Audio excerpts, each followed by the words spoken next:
أعوذ بالله من الشيطان الرجيم. بسم الله الرحمن الرحيم.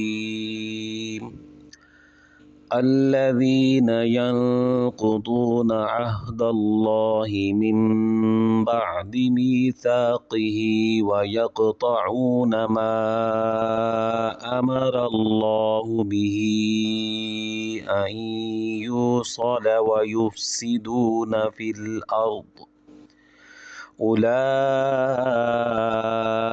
هم الخاسرون. صدق اللہ العظیم. اعوذ باللہ من الشیطان الرجیم. بسم اللہ الرحمن الرحیم. رب اشرح لی صدری ویسر لی امری واحلل عقدۃ من لسانی یفقہوا قولی. تمام سننے والوں کو السلام علیکم. سورۃ بقرہ کی آیات کا ترجمہ اور تفسیر جاننے کا جو ہم نے یہ سلسلہ شروع کیا ہے، اسی سلسلے کو آگے بڑھاتے ہوئے اور رب تعالیٰ کے اس نوری کلام سے اپنے سینوں کو منور کرتے ہوئے ہم آج آگے اسی آیت مبارکہ کا پڑھیں گے جس کی آپ نے ابھی تلاوت سماعت فرمائی. الذین ینقضون، وہ جو توڑتے رہتے ہیں، عہد اللہ، عہد خداوندی کو، رب تعالیٰ کے عہد کو، من بعد ہی، بعد اس کے، میثاق ہی، باندھنے کے، پختہ میثاق عہد کرنے کے، وَیَقْطَعُونَ، اور کاٹتے رہتے ہیں، ما امر اللہ، اسے حکم فرمایا جو اللہ تعالیٰ نے اس کو حکم کیا، بِہِ ان یوصل، جس کے جوڑنے کا، وَیُفْسِدُونَ، اور فساد مچاتے رہتے ہیں، فی الارض، زمین میں، اولئک، وہی لوگ، ہم الخاسرون، خسارہ اٹھانے والے ہیں، نقصان اٹھانے والے ہیں. تو اللہ تعالیٰ کو وعدوں کو توڑنے والے کون لوگ ہیں؟ رب تعالیٰ کے وعدوں کو توڑنے والے کون سے لوگ ہیں؟ تو صحابہ کرام رضوان اللہ اجمعین سے مروی ہے کہ اس سے گمراہ منافق ہوتے ہیں اور مومن جو ہیں وہ راہ پاتے ہیں، اور اپنی گمراہی میں وہ لوگ بڑھ جاتے ہیں، کیونکہ باوجود اس علم کے کہ مثال حق درست ہے، صحیح ہے، پھر بھی اسے جھٹلاتے ہیں اور یہ اقرار کر کے ہدایت و ایمان کو بڑھا لیتے ہیں. بعض نے کہا کہ کافر مراد ہیں جو پہچانتے ہیں اور انکار کرتے ہیں.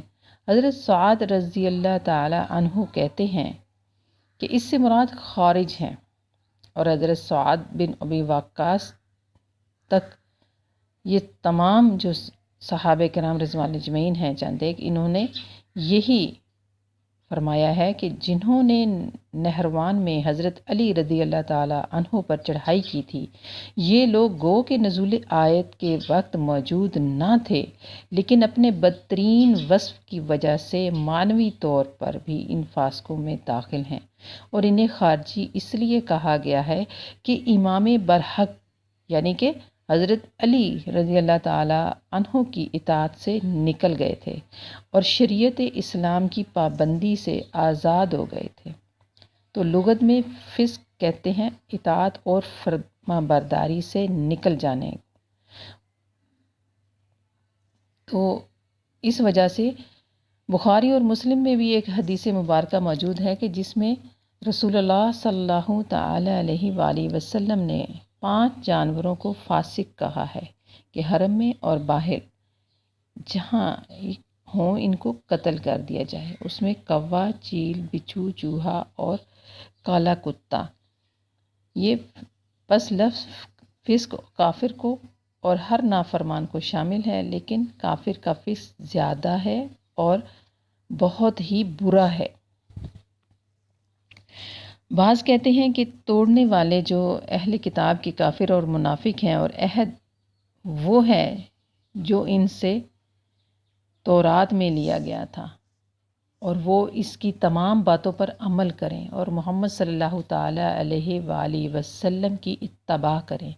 جب بھی آپ صلی اللہ تعالیٰ علیہ وآلہ وسلم تشریف لائیں اور آپ سرکار دو عالم صلی اللہ تعالیٰ علیہ وسلم کی نبوت کا اقرار کریں اور جو کچھ آپ صلی اللہ تعالیٰ علیہ وآلہ وسلم کی جانب سے لے کر آئیں اس کی تصدیق کریں، اور اس عہد کو توڑ دینا یہ ہے کہ انہوں نے آپ صلی اللہ تعالیٰ علیہ وآلہ وسلم کی نبوت اور اطاعت سے انکار کر دیا اور عہد کا علم ہونے کے باوجود اسے چھپایا، دنیاوی مصلحتوں کی بنا پر اس کے خلاف کیا۔ امام ابن جریر رضی اللہ تعالیٰ عنہ اس قول کو پسند کرتے ہیں، اور مقاتل بن حیان رضی اللہ تعالیٰ عنہ کا بھی یہی قول ہے۔ بعض کہتے ہیں کہ اس سے مراد کوئی خاص جماعت نہیں بلکہ شرک و کفر نفاق والے سب کے سب مراد ہیں۔ عہد سے مراد اپنی توحید کا اور اپنے نبی کی نبوت کا اقرار کرانا ہے، جس پر کھلی نشانیاں اور بڑے بڑے معجزے موجود ہیں، اور اس کا توڑنا توحید و سنت سے منہ موڑنا اور انکار کرنا ہے۔ اور یہ قول بھی زمرشی بھی اس کو پسند کرتے ہیں رحمۃ اللہ علیہ۔ وہ کہتے ہیں کہ عہد سے مراد اللہ تعالیٰ کی توحید ماننے کا اقرار ہے، جو فطرت انسان میں داخل ہونے کے علاوہ روز میثاق میں بھی منوایا گیا تھا۔ فرمایا گیا کہ جب تمام روحیں موجود تھیں عالم ارواح میں، تو وہاں پر رب تعالیٰ نے فرمایا تھا نا کہ الستو بربکم، کیا میں تمہارا رب نہیں ہوں؟ تو سب نے جواب دیا تھا کہ بے شک تو ہمارا رب ہے۔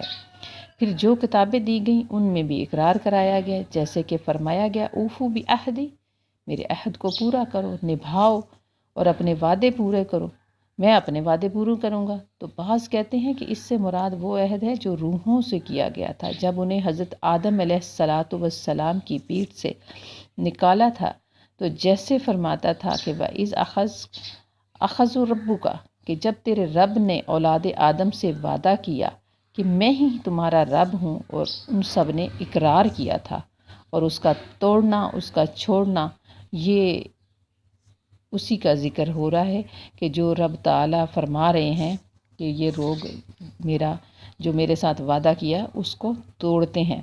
اور حضرت ابو عالیہ رحمۃ اللہ علیہ فرماتے ہیں کہ عہد اللہ تعالیٰ کا توڑنا جو منافقوں کا کام تھا، وہ یہ 6 خصلتیں ہیں کہ یعنی بات کرنے میں جھوٹ بولنا، وعدہ خلافی کرنا، امانت میں خیانت کرنا، اور اللہ تعالیٰ کے عہد کو اس کے بعد مضبوطی کے توڑ دینا، اور اللہ تعالیٰ نے جن کاموں کے ملائے جانے کا حکم دیا ہے انہیں نہ ملانا، اور زمین میں فساد پھیلانا۔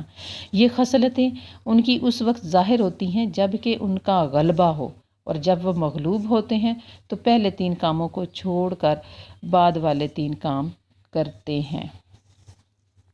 یہ تفسیر ابن کثیر میں فرماتے ہیں کہ اتنی ڈیٹیل سے انہوں نے فرمایا ہے کہ یہ لوگ کیا کرتے ہیں اور کیا کیا ان کی خصلتیں ہیں، کس طرح سے زمین پر فساد پھیلاتے ہیں۔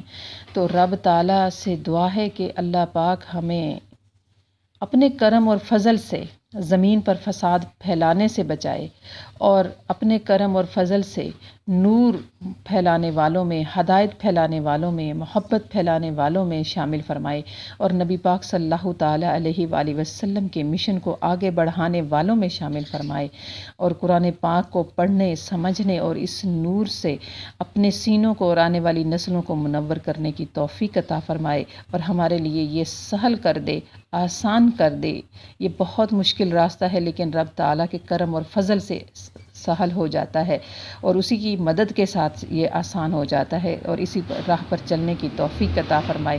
ہمیں حق بولنے، حق سننے اور حق سمجھنے کی توفیق عطا فرمائے۔ وما علینا الا البلاغ۔ صدق اللہ العظیم۔